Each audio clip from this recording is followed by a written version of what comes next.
Hello, everyone, and welcome to the Golden Astrologer Podcast. I'm Deb McBride in lovely Escazú, Costa Rica, where it isn't raining today because yesterday it rained enough for 3 days. And it is Sunday, October 2nd in the year 2022. And Mercury is direct, the day we have all been waiting for, the moment, the time. This is it. Mercury is direct. It went direct in the middle of the night. Last night here, anyway, 3:07 a.m. it went direct here, 5:07 a.m. Eastern time. But wherever you are in the world, Mercury is direct. And it has been direct for at least 13 and a half hours, okay, from where I am right now. But what a relief.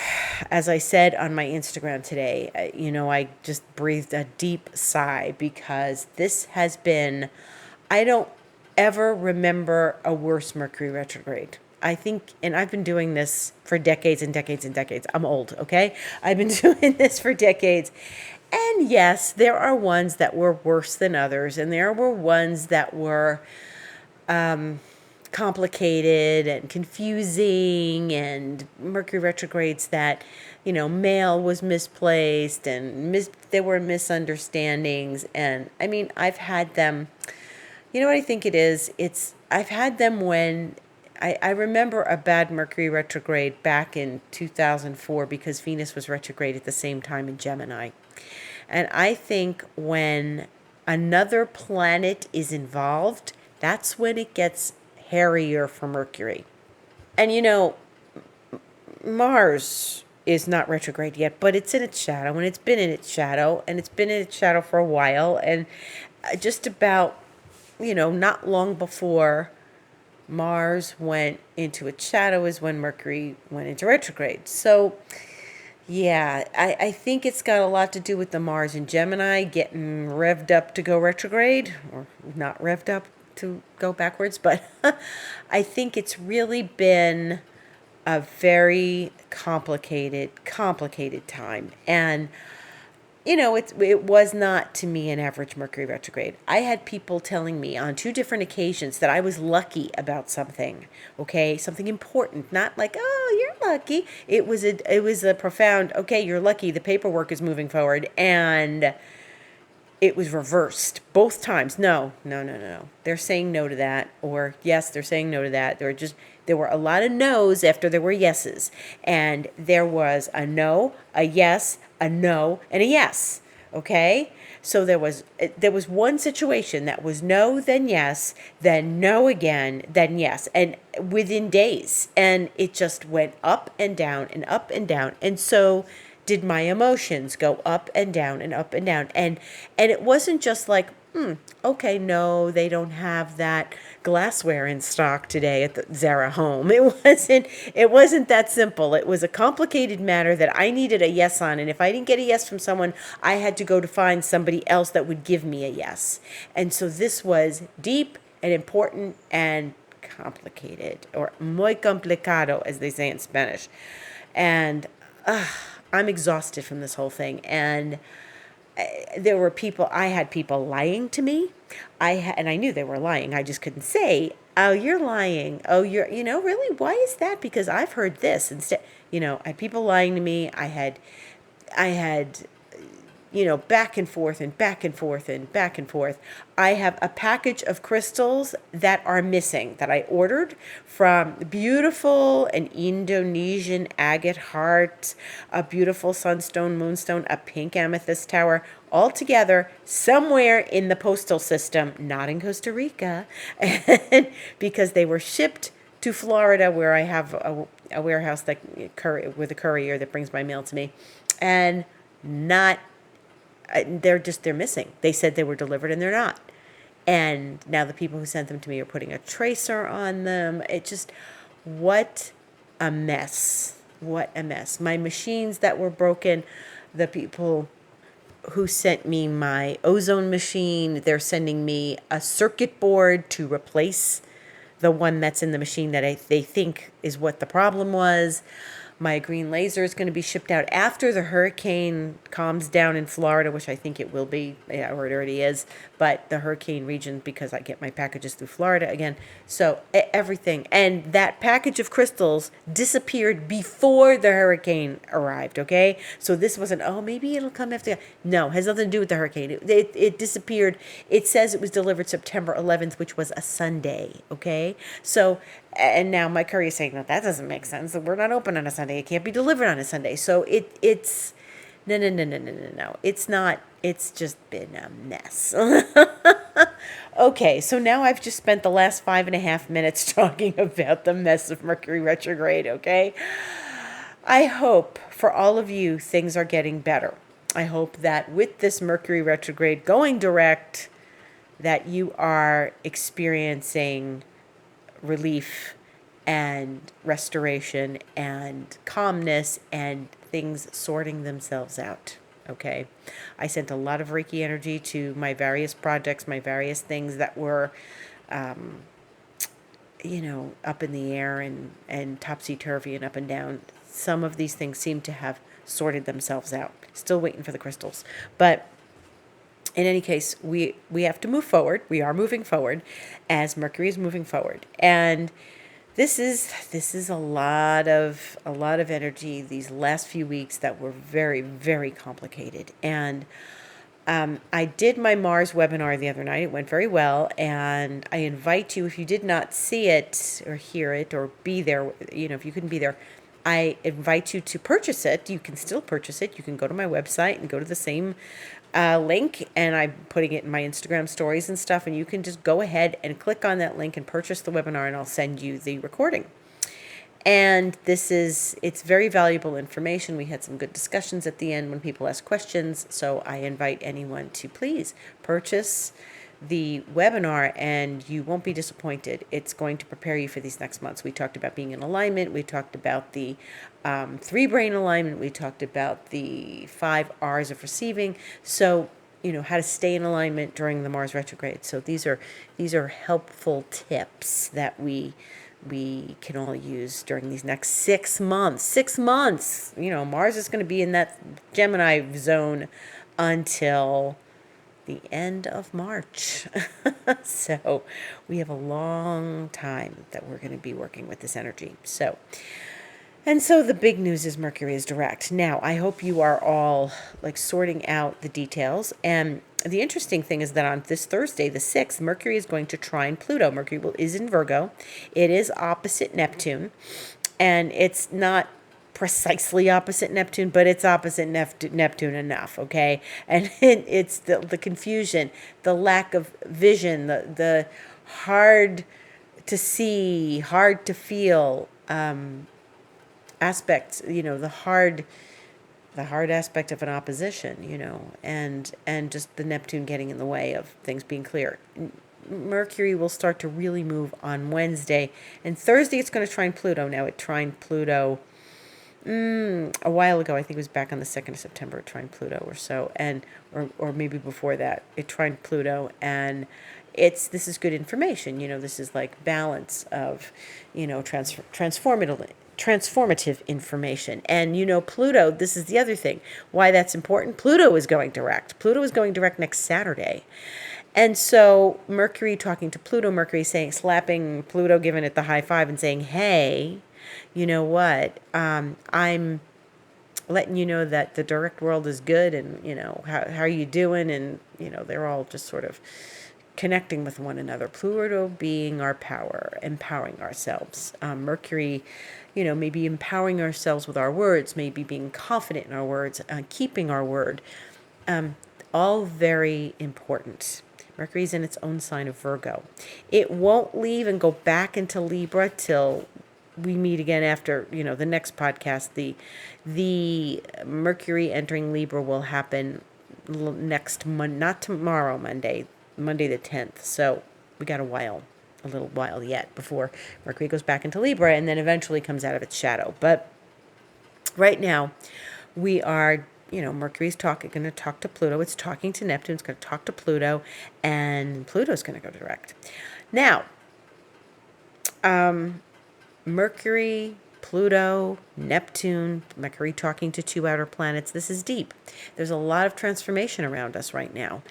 And we want to be aware of that. This is not about, oh yeah, Mercury's direct. And there's deep transformation going on. And I wrote about this on Instagram yesterday. I wrote a post. I really felt that. I really heard Spirit speak to me yesterday morning. I just was laying in bed. It was before I was really in a conscious state, and I heard it very clearly. And I was not fully in a conscious state, but somewhat in a conscious state. And I felt it very much in my guts. And so we are in a deep transformative time. And you're like, Deb, when are we not in a deep transformative time? Well, sometimes things are easier. But like I said last week, the week before, all that stuff that's happened, that Mars-Uranus that happened at the beginning of August, that Saturn-Pluto that happened in early 2020, we are in deep, deep awareness of big, giant shifts and changes, okay? And each of us has something that we're contending with right now, something profound. So we're still working through these things, and we're better. We're getting there. I feel the energies have shifted a bit where we can start to be more confident about what we're doing and all. But I've watched a lot of people struggle. And, I have to say, transformation's good. We want to not stay stuck. We don't want to stay stuck. So when we hear transformation, yeah, bring it on. Let me open the doors. Let me open the doors to my heart and let me transform so that I can live a better, deeper, profound, more happier, more joyful life. Transformation doesn't mean you're going to get hit by a car. Transformation means we want to open and be joyful. And there's so much that doesn't give us joy. And these last weeks with Mercury retrograde, we're not joyful. But I know I'm going to keep needling that, right? We want to open our hearts to joy. Transformation, the idea of transformation is to open up and embrace it so that you can have a better life. These transformations don't come to hurt us. They come for our well-being. They're happening in our highest. Even if we lose someone, we have to look at what the other side of that is, get to the other side of that and feel like what that is. And, Tony Robbins says we should always feel like life is happening for us, not to us. And I really agree with that. If we switched our perspective and changed our brain around to think that we are receiving something that is for ultimately the betterment of our life, well, then we're going to feel like life is happening for us and not to us. Okay? We're not innocent bystanders in our own life. If something happens on some deep level, we were there creating that. And if it's a pattern that you don't like in your life, then you are given the opportunity to transform that. That doesn't mean it's simple, but you are given, if you're becoming aware of that, then you can seek mastery over that to transform something. So Pluto is the planet of transformation, and Pluto going direct is muy importante in Spanish this time, and muy fuerte, very strong. Why? Because this is one of them, one of the last Pluto directs, not the last Pluto direct, but one of the last Pluto directs in Capricorn before Pluto goes into Aquarius. Ta-da! Pluto is on its way to Aquarius. As of next Saturday, when Pluto goes direct at 5:56 p.m. Eastern Time, next Saturday the 8th, we are looking at Pluto now. It'll be a retrograde station direct. It's always a little wobbly. They take a few days. Slow planets like Pluto take a couple of weeks maybe. But once it's direct, man, it is direct. It's going to Aquarius. It's full speed ahead to Aquarius. It's not stopping and going retrograding again, not going dilly-dallying. It's headed towards Aquarius. It will retrograde in Aquarius and then come back into Capricorn next year. But this is it. Pluto is going to make this transition, start to make this transition out of Capricorn into Aquarius. Now, it's still going to be in Capricorn for a good portion of next year. So we're getting our toe in the water, and we're getting our toe in the information, the energies of what it's going to feel like and look like when Pluto goes into Aquarius. And so what is Aquarius? Aquarius is groups, communities. It's long-term goals. It's technology. It's the futuristic technology. It's rocket ships. It's, building a rocket to the moon. It's Pluto hasn't been in Aquarius since like the French Revolution, and Aquarius is indeed revolution. And revolution. So there may be an ounce of revolutionary energy that's looking to come out of all of us. That's a collective energy. Pluto is a collective planet. And so the interesting dynamic here is that we are looking at where do we want to have a revolution in the Aquarius house of our lives, of our chart. Where would you like to start a little revolution? Where do you need a revolution? Where do you want to do something deeper and more profoundly? Maybe it's your work. Maybe you want to get deeply into something and deeply and more profoundly into a different place with your work. Maybe it's your life goals, an Aquarius, like 11th house kind of stuff. What are your life goals? What are your long-term goals? And can be a really fascinating thing. Aquarius is not dull information. Aquarius is fascinating. It's revolutionary in technology. We may be looking at another bunch of years of bigger technological revolutions, as if we haven't seen enough already. This could be really, really profound. Aquarius is also a place of, now, like I said, groups and communities. The darker component of groups and communities are gangs. And Pluto brings out the dark first and then brings out the more useful, lighter abilities of the sign. But because we saw dark qualities, every time Pluto goes into a sign, it cleans out the closets. Okay, so maybe what we're going to get are gangs, revolutionary gangs, anarchy gangs. And you might start hearing about them in the papers, like people who are, into getting together and they want revolution. That may be something we start reading about online in the paper. I don't know. Let's find out. It's also, the spirit of, the revolutionary and where you want deep change in your life. And not revolution for the sake of revolution. Revolution for the sake of liberty and freedom. Because Aquarius is all about freedom and independence and liberation. And so where can we turn the tide with Pluto and get that real sense of freedom and liberation?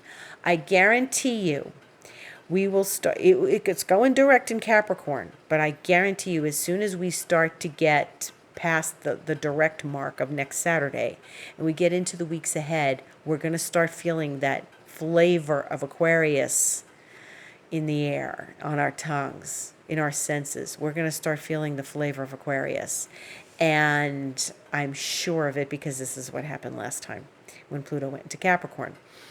Pluto went into Capricorn in 2008, so there was a little bit of a dance where it was in Sagittarius and came back out, went to Capricorn, came back out of Capricorn, went back into Sagittarius, went back into Capricorn again.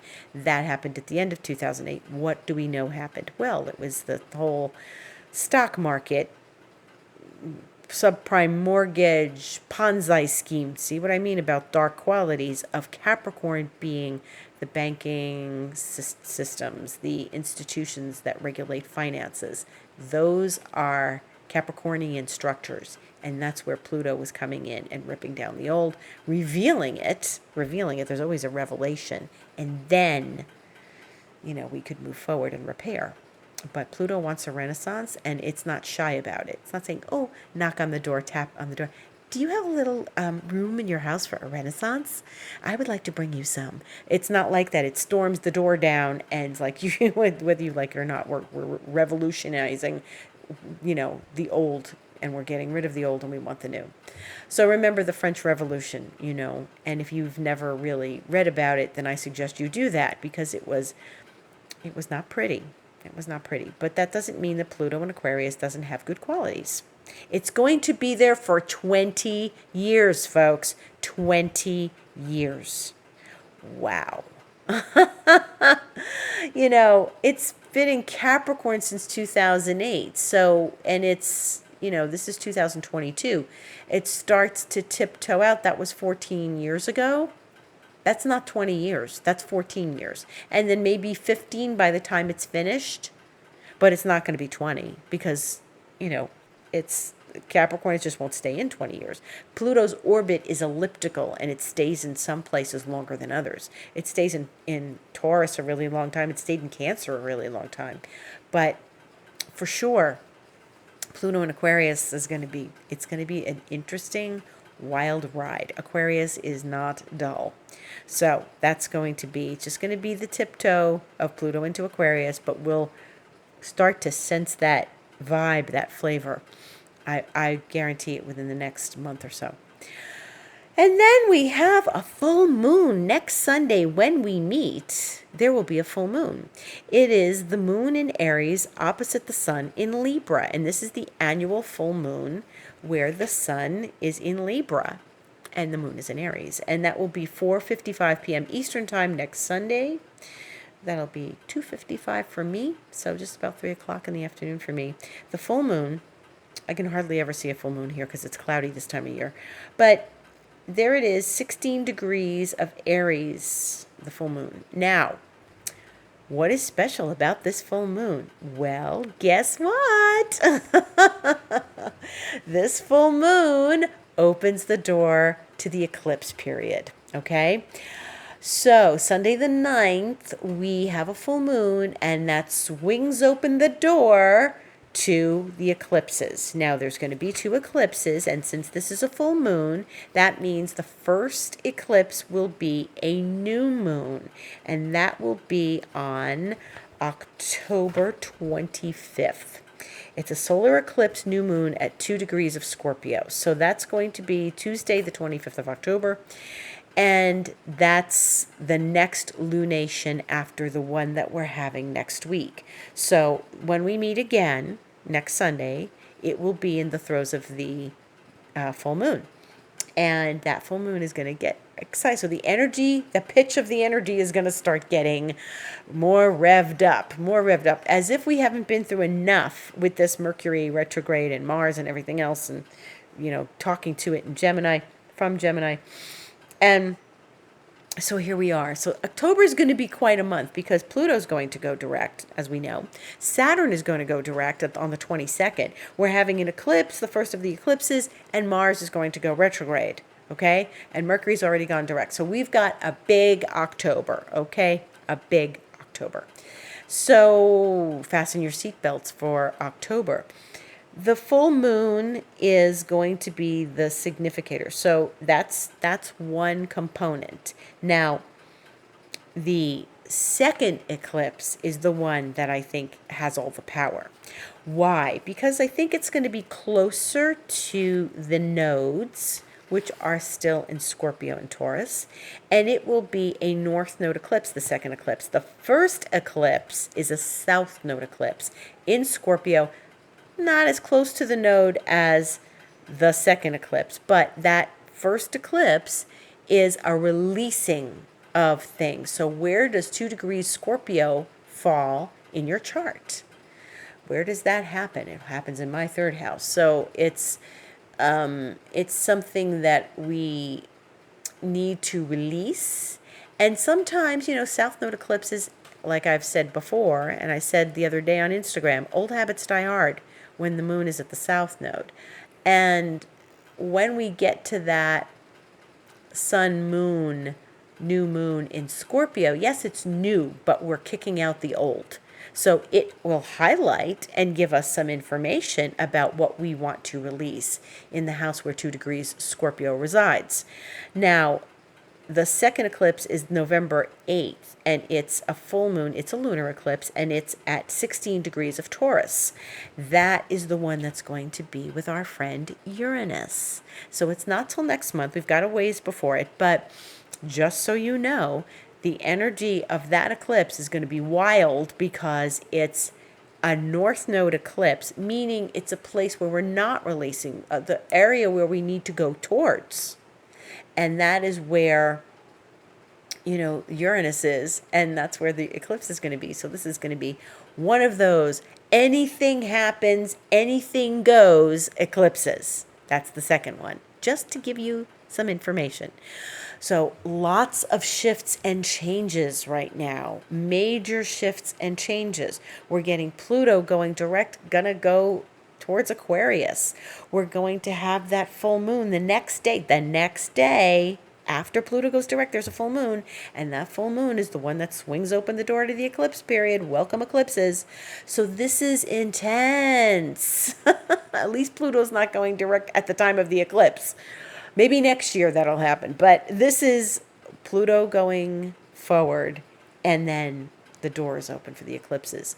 Pluto and eclipses traditionally are a lot of wild energies and intense energies, profound shifts and changes. Remember, Pluto rules Scorpio. The first eclipse is in Scorpio, okay? So Pluto's just going to get its game on. It's going to start moving, and that's when the eclipse is going to occur at the end of October. So don't kid yourself. This full moon is going to give us some information about what that eclipse is. Even though it's in Aries, it's still going to happen. This full moon is opening the door for us to start seeing those eclipse patterns at the same time Pluto is going direct, the ruler of the first eclipse. Oh boy. Just when you thought it was going to be fun times ahead after Mercury going direct, it's like wild. And the other thing is, remember that this full moon is in Aries. And what rules Aries? Mars. And what is Mars doing? Getting ready to go retrograde. So Mars is slowing down too. Mars is slowing down. Don't kid yourself. Mars is really like, it's going direct. It's going retrograde in a few, in a month, essentially, because it's only the 2nd. It's going retrograde on the 30th, the whole month ahead. But Mars really is slowing its speed way down. And so much, in fact, that it's like at 20 degrees now. It's going to go retrograde at 25. It's got the whole month to go 5 degrees. That's slow. For Mars, that's slow. On October 11th, which we'll talk about more in the next week's podcast, October 11th is when Mars will square Neptune. And it is when we start to look at the themes of that retrograde a little more, because Mars and Neptune are going to come into contact 3 times. Okay, and so this is a very interesting pattern, because remember, Neptune's a little tricky. Remember that Neptune is something that we're not entirely sure what's going on. We're not entirely clear. We have to get really close and focus in, zero in, laser focus on what's really happening. But Deb, I thought Saturn and Mercury were planets of laser focus. Yes, but Neptune forces us to turn up the clarity on, remember we used to have like little buttons on televisions that like made things more clear, the picture more clear and stuff, less fuzzy. That's what you got to do. You got to turn your little button to make things more clear, because Mars wants clarity for sure. Neptune may not give it to him. And so we're looking at Mars squaring Neptune, and Mercury is still opposing Neptune. So right now we've got this T-square, and yesterday, if you saw my Instagram, we had a grand cross. And a grand cross is like, which direction are we going in? What are mutable signs? That's what this is about, the mutable signs. Pisces, Virgo, Sagittarius, and of course Gemini, where Mars is. Okay, so we've got planets, Neptune's in Pisces, Mercury's in Virgo, Mars is in Gemini, the moon yesterday was in Sagittarius, and we are very much shifting, changing ideologies, ideas, philosophical beliefs, not allowing people to tell us what to believe, but to form our own opinions about what we believe in, and to clear out any old beliefs that no longer work for us and that are no longer of the times, and to clear away the old cobwebs, the old thoughts that are holding us back. So this is very, very interesting. Mutable signs want to move and travel too. So they're shifting and changing, and the itch to get up and move and travel. They're not fixed. They don't want to sit at their desk for 10 hours. They want to get up and move and get on an airplane or get in the car or get on a bus or a shuttle or something, a helicopter, just to get moving. That's what mutable signs like to do. Okay? So moving the ideas around in our heads, moving these ideas, moving lots of things. I am currently studying things that are going to be very relevant very soon. I am already starting to study matters of neuroplasticity, neurosemantics, neurolinguistic programming. I'm going into a certification for coaching of these things in the next few weeks. So I'm going to gain some of that, and that will be new offerings for me. And I'll tell you all about that as it evolves. So new types of coaching, new types of consulting with me. So I'll reveal all as it evolves. So these mutable signs are very, very much about using that energy, getting out of a state and into another state, getting into your brilliance, your genius state. So, yes. Okay, the moon is in Capricorn right now. The moon is in Capricorn. It entered Capricorn the wee hours of the night, last night, in this region of the world. It will be void tomorrow at 11:49 p.m., Monday the 3rd, Eastern Time. And the moon will be conjuncting Pluto in Capricorn and then going void. It will not go into Aquarius till 6:20 a.m. Eastern Time, but in some place in the world, it's the middle of the day. So if you're listening and you're in the middle of the world, somewhere where it's the middle of the day, then absolutely you're going to have this, you have to think about the void moon. Yom Kippur starts on Tuesday at sundown, and the moon will be in Aquarius. And then from there on Wednesday already, the moon is going to go void at 6:46 p.m. in Aquarius, when the moon trines Mars in Gemini. So that'll be interesting, like tapping into that Mars brilliance in Gemini, the moon brilliance in Aquarius. Get a flavor of Aquarius so we know what we're dealing with in these next year. That will be the last aspect when the moon goes void, 6:46 p.m., and does not go into Pisces until 8:47 a.m. on Thursday. This is Eastern Daylight Time. Goes into Pisces on Thursday, stays in Pisces on Friday, and then will go void Saturday when the moon is opposite Mercury in Virgo, along with, it's going to conjunct Neptune earlier in the day, but it will go to Mercury in Virgo in opposition, 7:10 a.m. on Saturday, void, and then around noon, 11:57 a.m., it will go into Aries, and that's getting ready for that full moon on Sunday. So, yeah, all morning next Saturday, it's going to be a lazy Saturday morning with the moon void in Pisces. Next Saturday, okay, I know Pluto goes direct, but take the morning. Don't push yourself. I know people want to get up and go out and exercise on Saturday morning. It's void in Pisces. Sleep in, meditate, do something for your spirit Saturday morning.